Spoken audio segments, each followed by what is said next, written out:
government. Yesterday, the Minnesota Bureau of Criminal Apprehension, the BCA, spent the day yesterday attempting to get that accountability.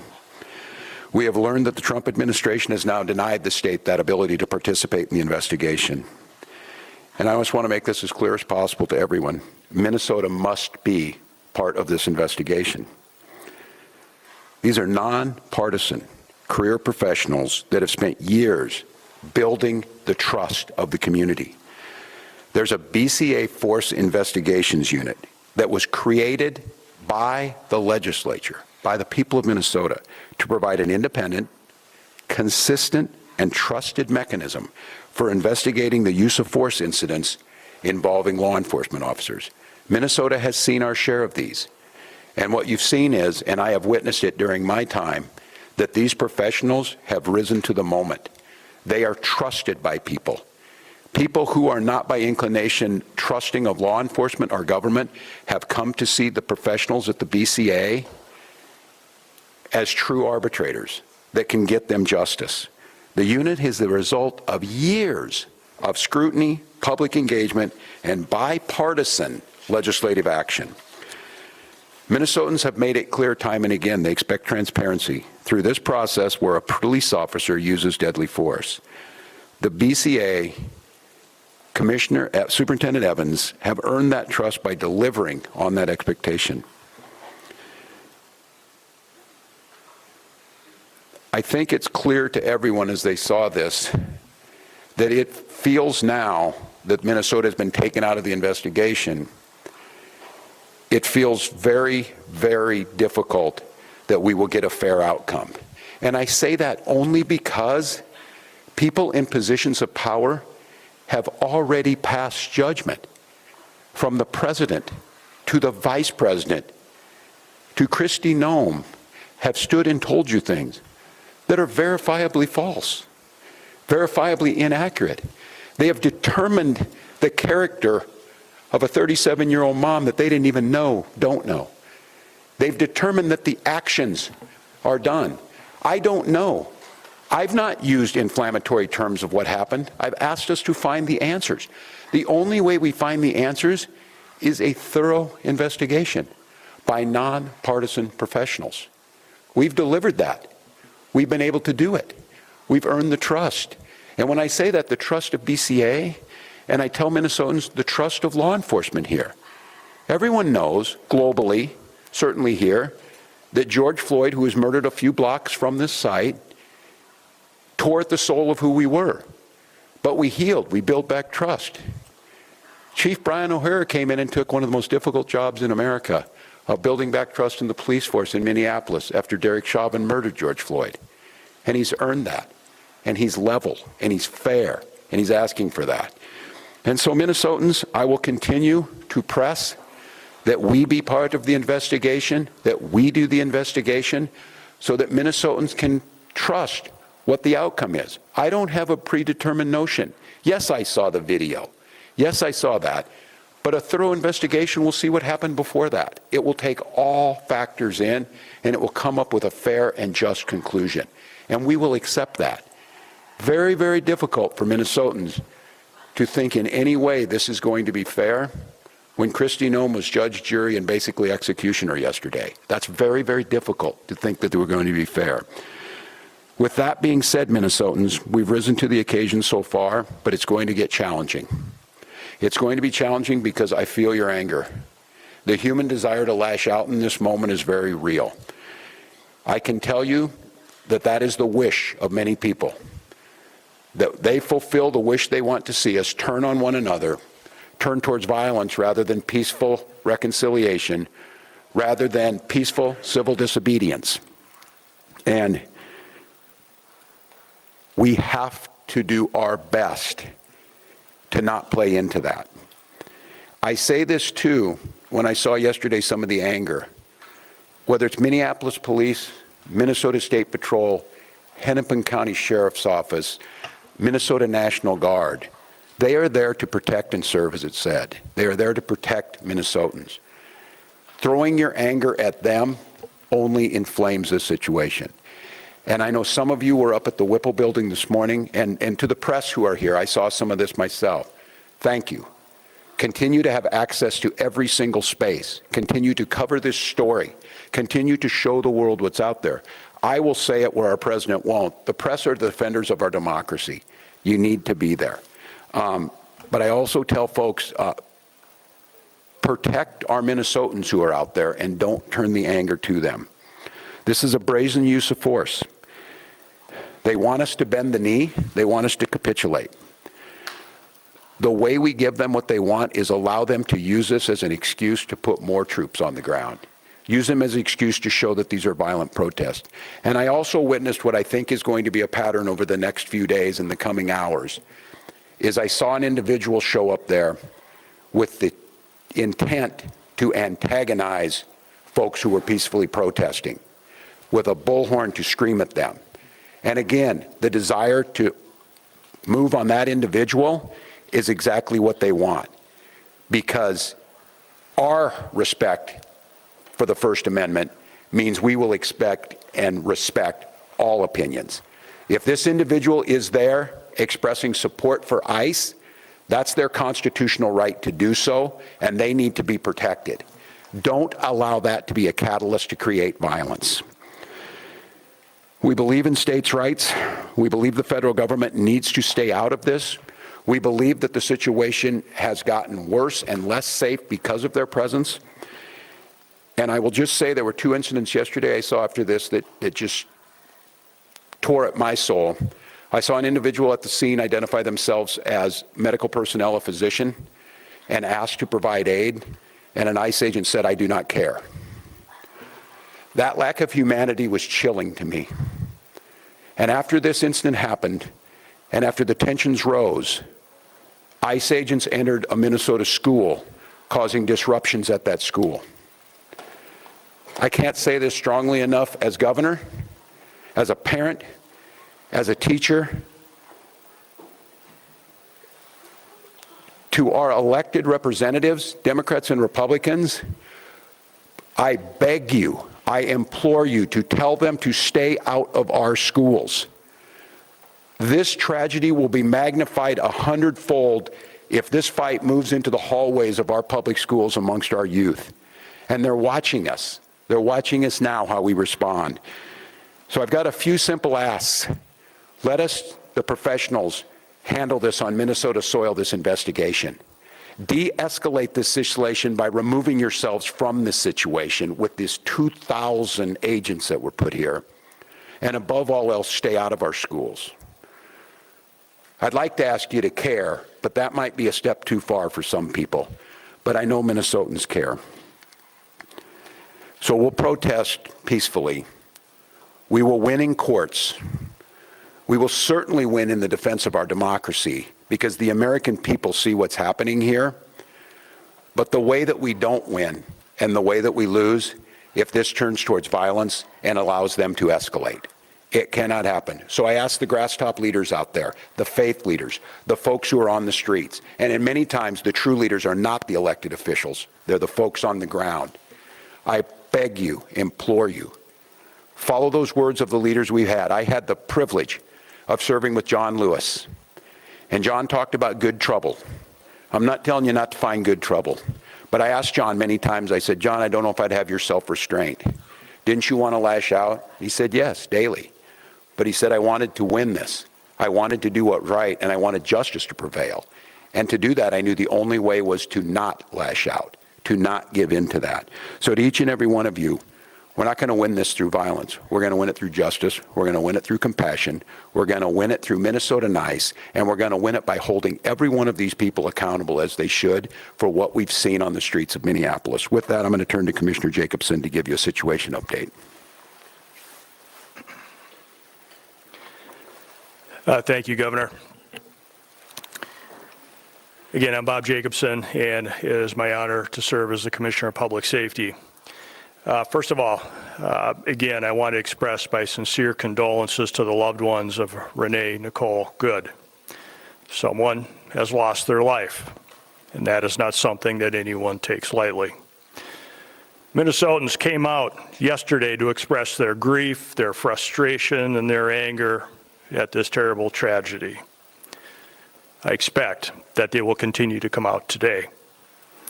And I want to thank everyone who demonstrated peacefully. This helped honor Renee's memory and gave her family space to mourn. Minnesota's residents and visitors have the right to demonstrate and to exercise their First Amendment rights. I want to remind everyone that there are safe ways to do so. Our goal is to reduce tensions, to avoid conflict, and to maintain a calm environment. As I mentioned yesterday, we recommend the following safe and lawful ways to demonstrate. Please get together peacefully with others in public areas where pedestrians are allowed. March or walk together in pedestrian areas, please, not on the roadways. Make your voice heard through chants, speeches, and displaying signs. And there are a few things I just want to mention very quickly that are unsafe. Because as always, our top priority is public safety, and we cannot allow behaviors that create hazards, threaten public safety, or disrupt emergency services or endanger people nearby. That would include certainly demonstrating on the freeway, walking on highways, throwing objects, setting things on fire, property damage, graffiti, fireworks, illegal weapons, reckless and dangerous driving, or assaultive or aggressive behavior. I know that we all want more definitive answers about that fatal shooting that occurred yesterday. And as we are able to get those answers and dispel rumors and false information, then we can rightfully honor Renee's memory and help her family, loved ones, and our community heal. With that, I'll turn it back to Governor Walz and maybe a few questions. Please. Esme?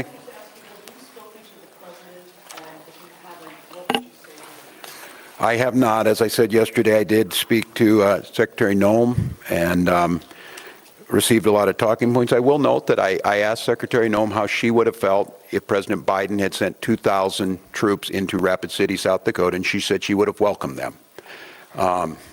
I leave that for the folks of South Dakota to determine. I've not spoken to the president. I would ask him, first of all, the goal here is to make America safe, is what he said. There is no verifiable evidence that any of this is making America safer. I would ask him to de-escalate in the moment, to allow Minnesotans to back up and grieve, to allow this investigation to be played out by the rule of law. I said it again, I have not passed any judgment on this. And to please, whatever it is, leave Minnesota alone. Earlier this week, I don't know if it was if something he wanted to have already made it clear. I'm exiting the stage here in a year. But I told him I have a year to continue to do what I love dearly and what I believe I've been good at, making Minnesota a better place to live.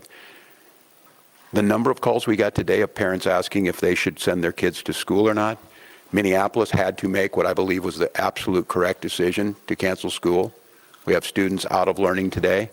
I would just ask him, I'm not talking anything about border security. I'm not talking anything about what he needs to do on that. None of this is accomplishing either his mission or making us any safer. So just give us a pause. Let us breathe. Look, we're exhausted.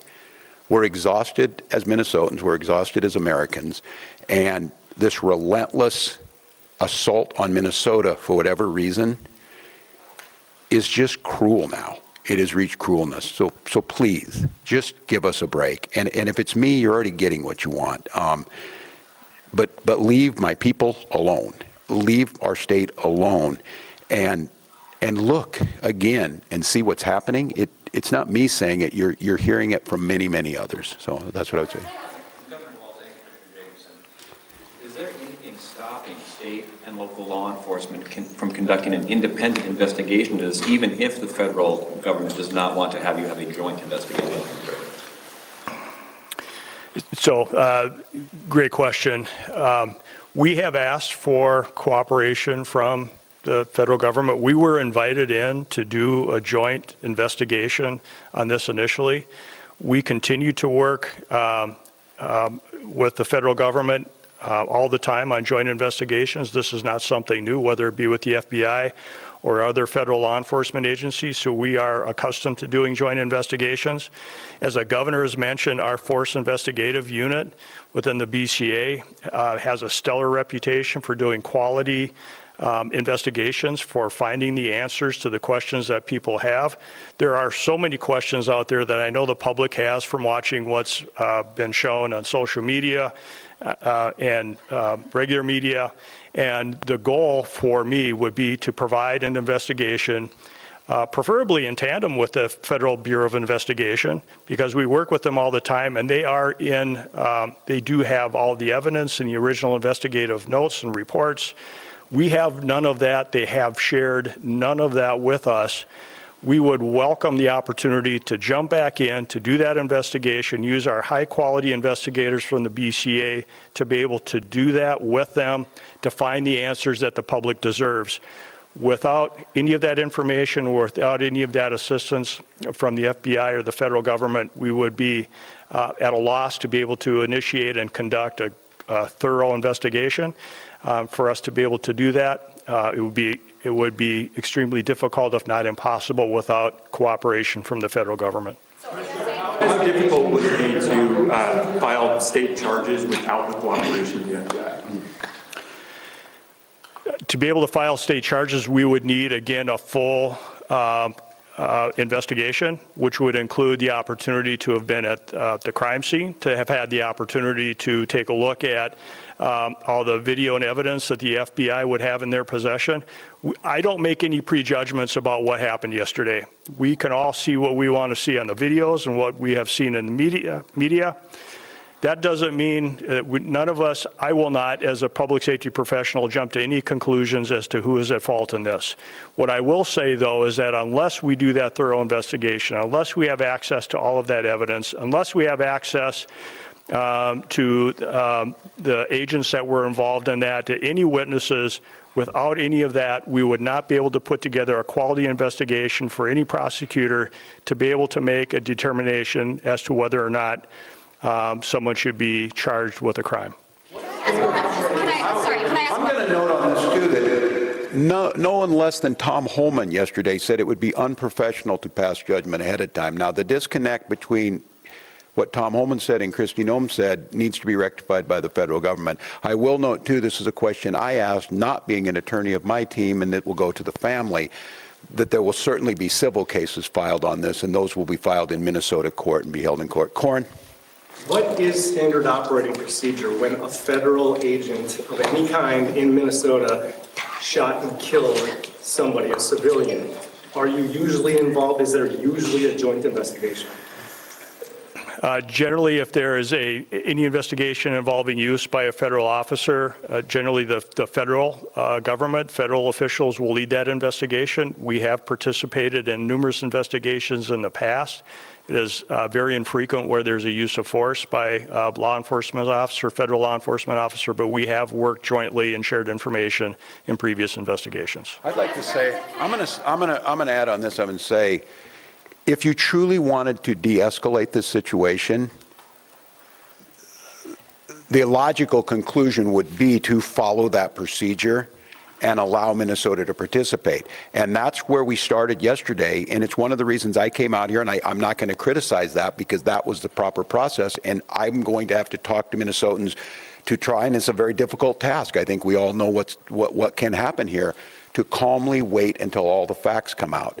I think you in this room are seeing the gravity of this situation by not allowing Minnesota to participate, and the prejudgment that's already been made by leadership creates a very, very dangerous situation. And that's why, once again, I'm going to reiterate to our federal partners, simply let us be part of this. Use our professional folks. They will gain you the credibility and the trust of Minnesotans to believe the work that you're doing is honest, and it's not just a whitewash to backfill a predeceived notion. All right, so I got 10. Is there anything that the state can do to put in additional protection around schools or to allow for additional e-learning days for these situations? Yeah, it's interesting, Dana, that you would ask that. We were just, as we were coming in here discussing, someone asked about that, and they mentioned Ruby Bridges and the Little Rock folks about escorting people in.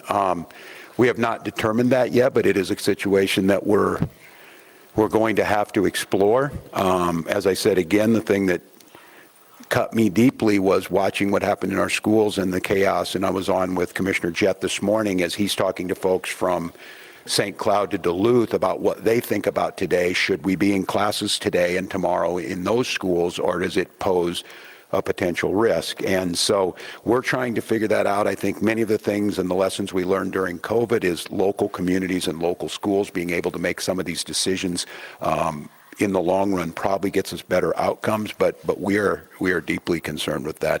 I'm going to come back as soon as we get any more information from all of you. We'll be in front of you again. I will reiterate, and many of you know my wife Gwen, the First Lady, is an English and literature teacher, and we were talking about some of this, and she got asked the question, and it was when will all of this end? And what Gwen said, it will end when enough people say it will end, and I think that is sage advice. And then I couldn't help but thinking,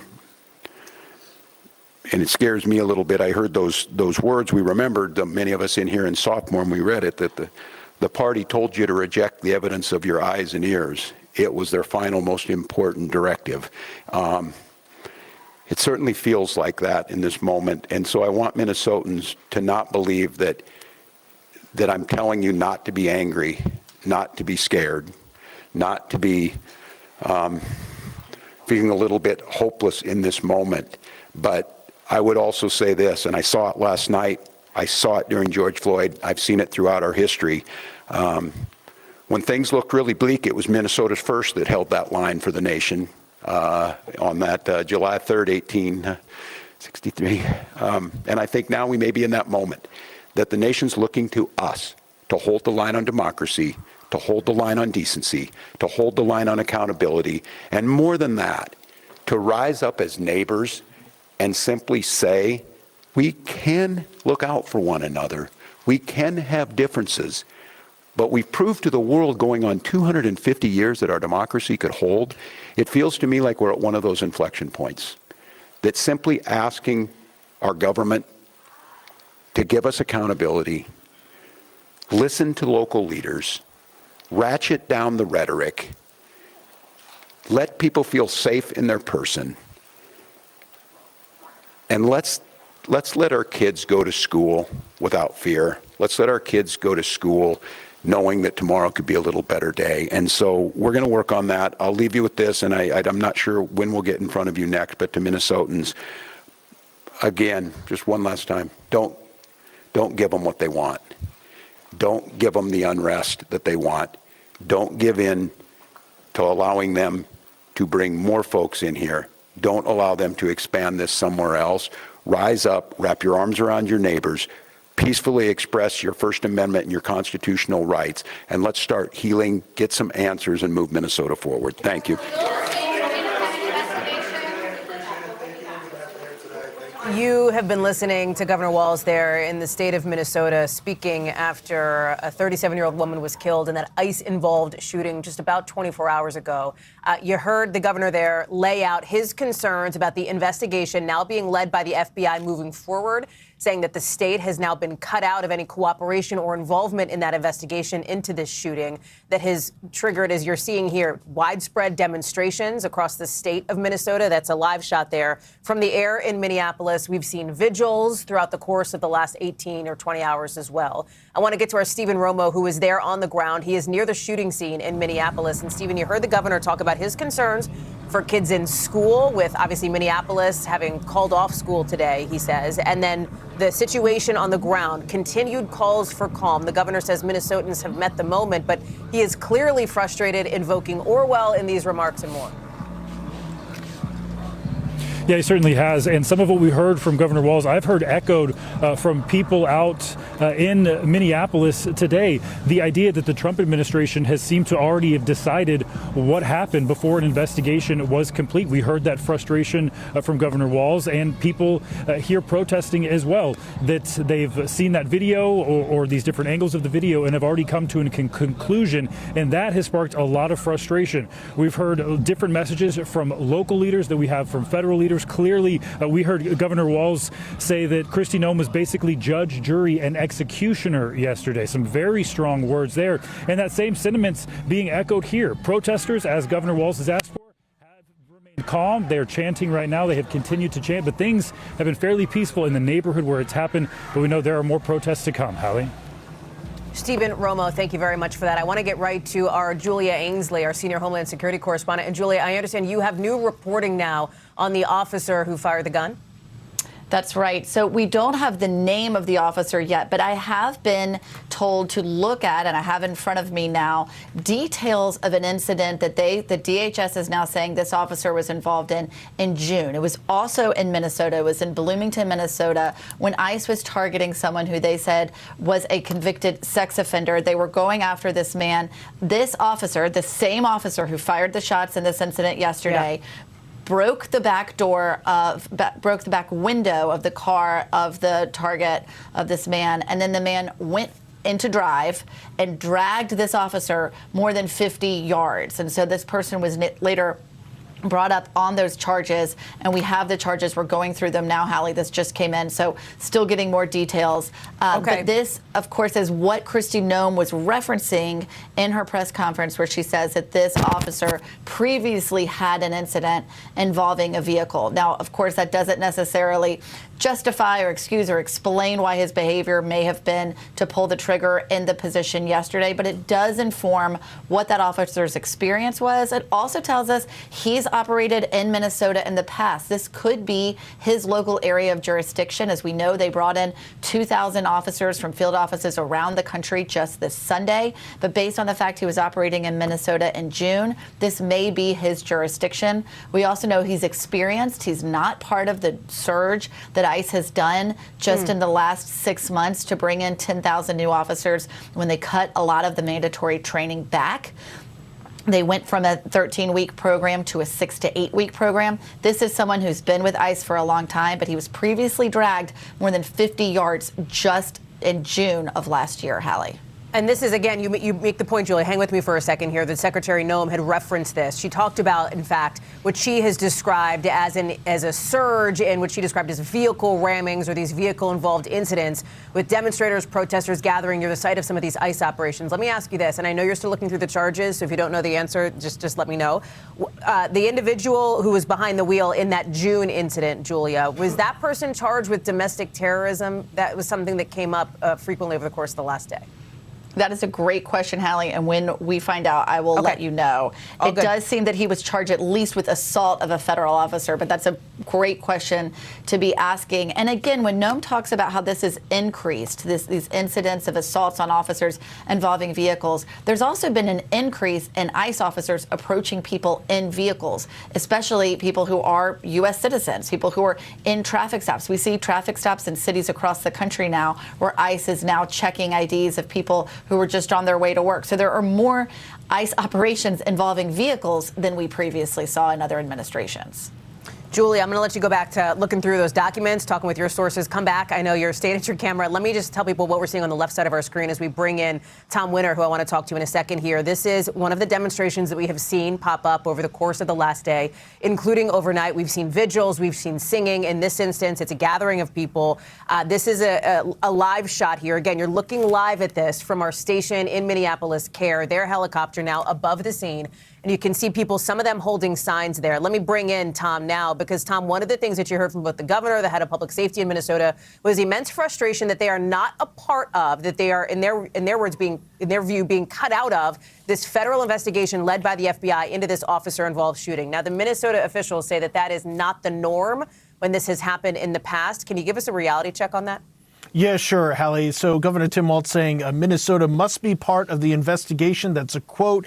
As far as in the past, I have seen several instances where state investigators or a local state prosecutor has been involved in a federal investigation. One I covered quite extensively approximately 10 years ago. It was an offshoot of the Boston Marathon bombing investigation involving a fatal use of force by a member of law enforcement. And in that instance, it was actually an FBI agent that was involved.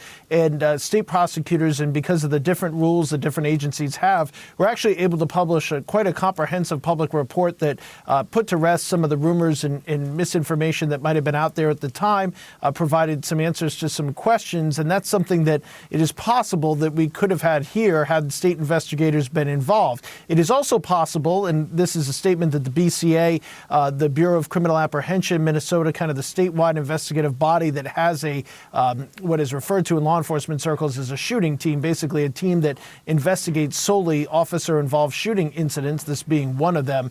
In those particular instances, Hallie, they can get the file after it's done in order to look at it to see if a prosecution could come up. Now, one of the challenges that they have now is that if they're not in on this part of the investigation, they could go out and interview everybody in that neighborhood. They could go door to door, ask for evidence, ask for video evidence.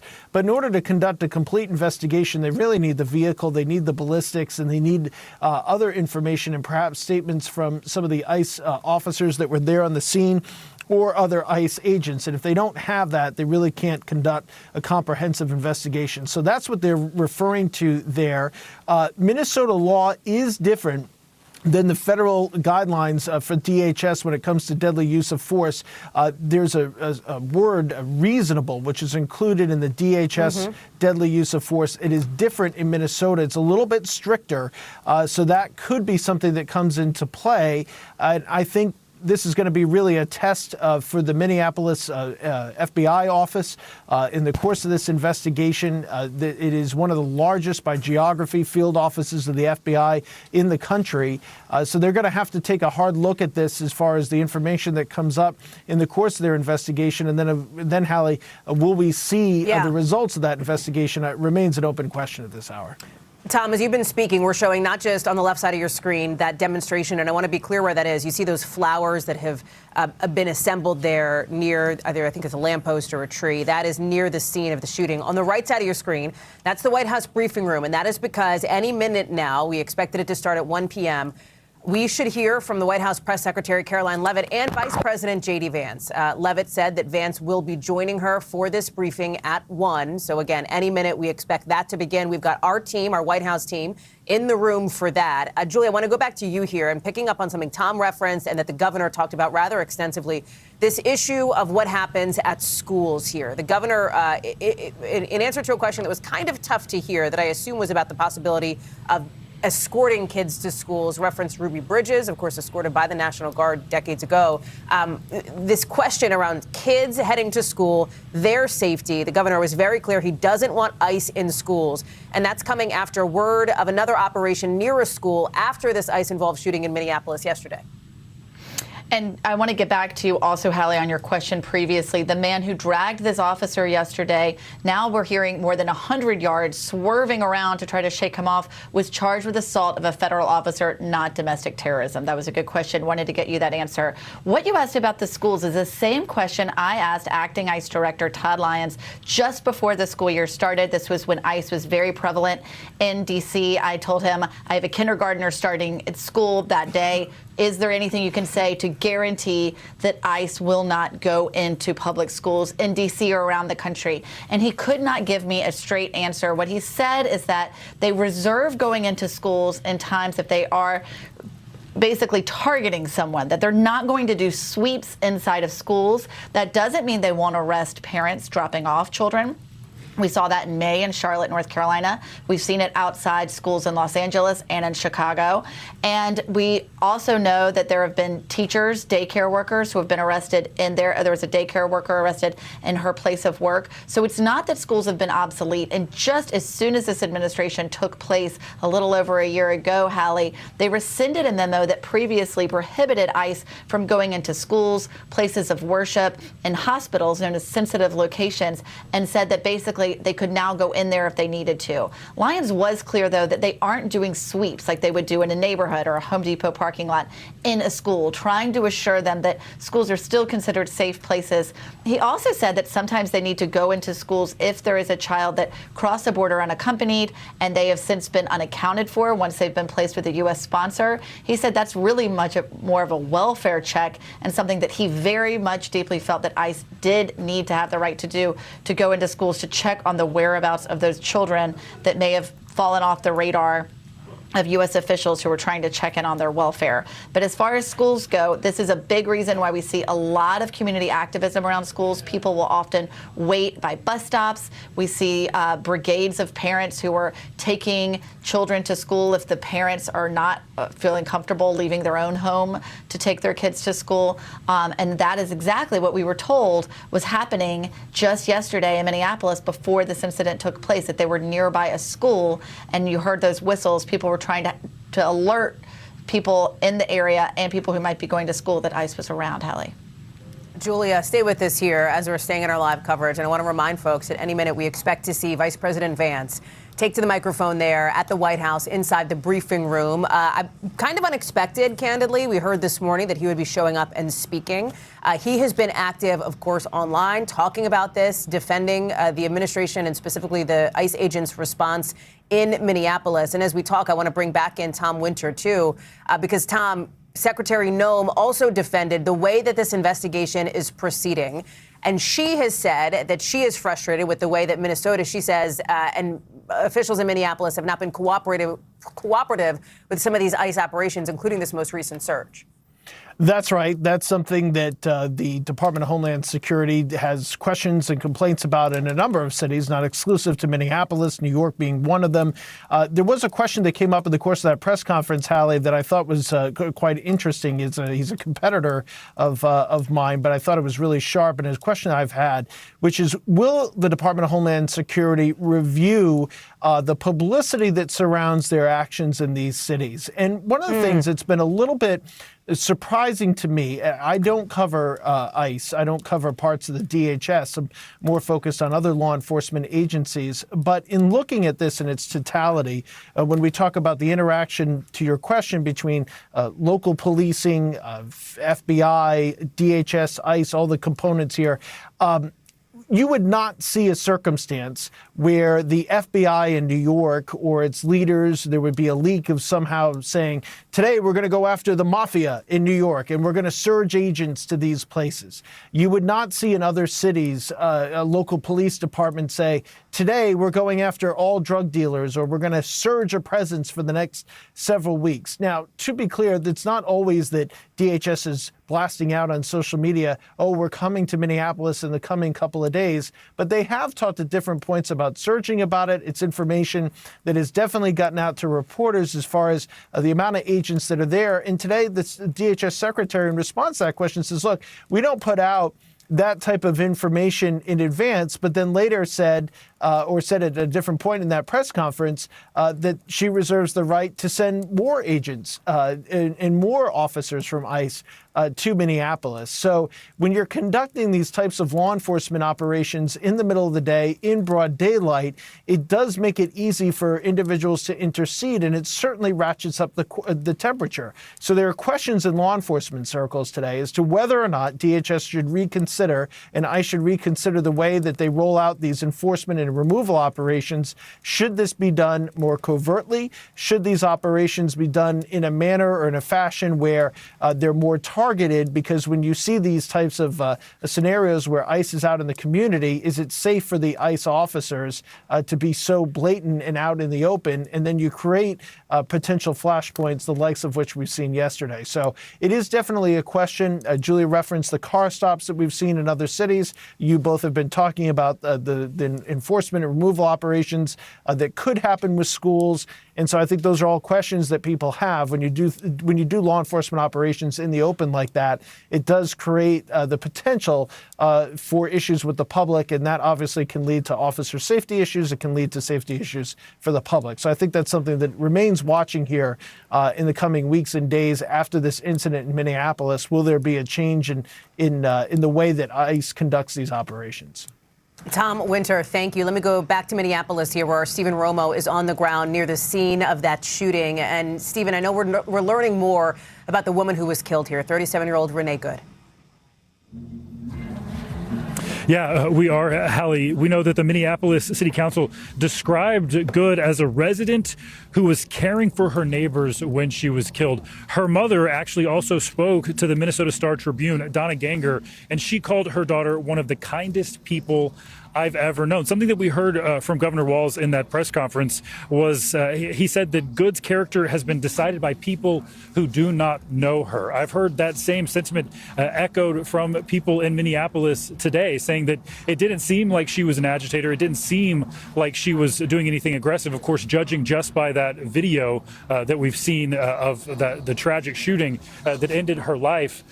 But the summary judgment of who she was seems to be upsetting people on the ground here as well. Protesters behind me have gathered at the place where she was shot and killed yesterday. The outrage stirred from that killing now bleeding over, and it's also being aimed at ICE itself. Other protesters this morning have gathered at the location downtown, a federal building where it's acting as ICE headquarters here in Minneapolis, more or less right now, aiming that anger, that outrage directly at ICE. We heard the mayor telling them to get out of the city in very strong language yesterday, all because of the loss of this 37-year-old mom who was here in Minneapolis. And the picture that we're being presented by neighbors, by family members, and the one that we're hearing from federal authorities not matching up right now. And it is causing a lot more outrage, a lot more anger in the city, Hallie.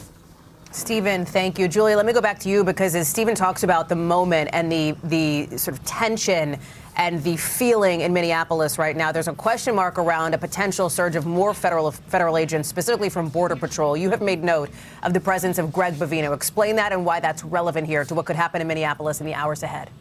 That's right. That was the first thing that I noticed at Kristi Noem's press conference last night. There was a man standing next to her with a crew haircut and dressed in the green Border Patrol uniform, and he's hard to miss. That's Greg Bovino. And you may have seen him in L.A. as tensions rose there over the summer. You may have seen him in Chicago. He was actually throwing tear gas canisters into a crowd of protesters. He was a little-known sector chief along the border in El Centro, California. Then he was basically promoted into this newly formed position known as commander of the Border Patrol. And now he goes around usually with a team about 250 Border Patrol agents, 2 different cities. They did Los Angeles, Chicago, Charlotte, most recently New Orleans. And some of these tactics that he uses have been brought with lawsuits. And so now he is commanding more than 100 Border Patrol in Minneapolis.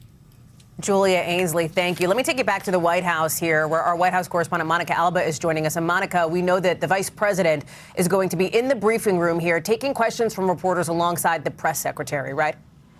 That's right, Hallie. And the vice president really has been weighing in on this shooting throughout the day. Today, he also offered some kind of opinion and analysis from his own assessment on this, which I think we can expect to hear him share from the podium. And he is responding to some online on social media who have been really calling out ICE, have been raising questions about the actions of this officer. And he is responding to them and some of the claims and questions that they're raising, saying that it's preposterous to assume anything other than what the White House position has been, which, again, I think you're going to hear elaborated on from the vice president and from the press secretary. And according to the vice president, he is saying that this woman in the vehicle did not wave the officers through. Again, there is an angle that shows this woman in the vehicle at some point waving a vehicle through, but he claims that she basically has no right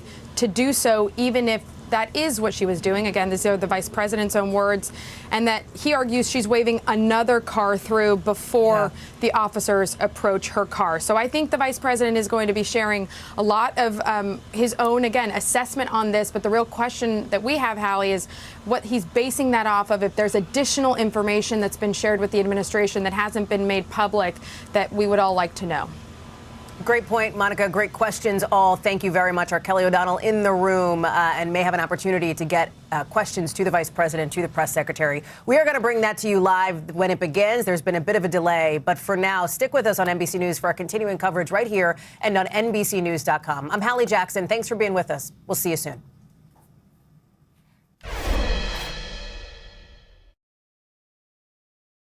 News senior correspondent Tom Costello shows us the changes that could be coming to your next flight. It can often be just plain difficult for airline passengers I needed to send out one thing. It took me an hour and 37 minutes into the flight for me to do that. One thing, I couldn't connect. But connecting to the internet mid-flight is now getting another big boost. Tuesday, American Airlines announced plans to offer free high-speed Wi-Fi for Advantage members, American's frequent flyer program. That perk will be available on 90% of its aircraft over the next few months, but may not be available right away on all international flights. Is this something that the passengers now are demanding? They want that Wi-Fi. They want to be connected to family, to friends.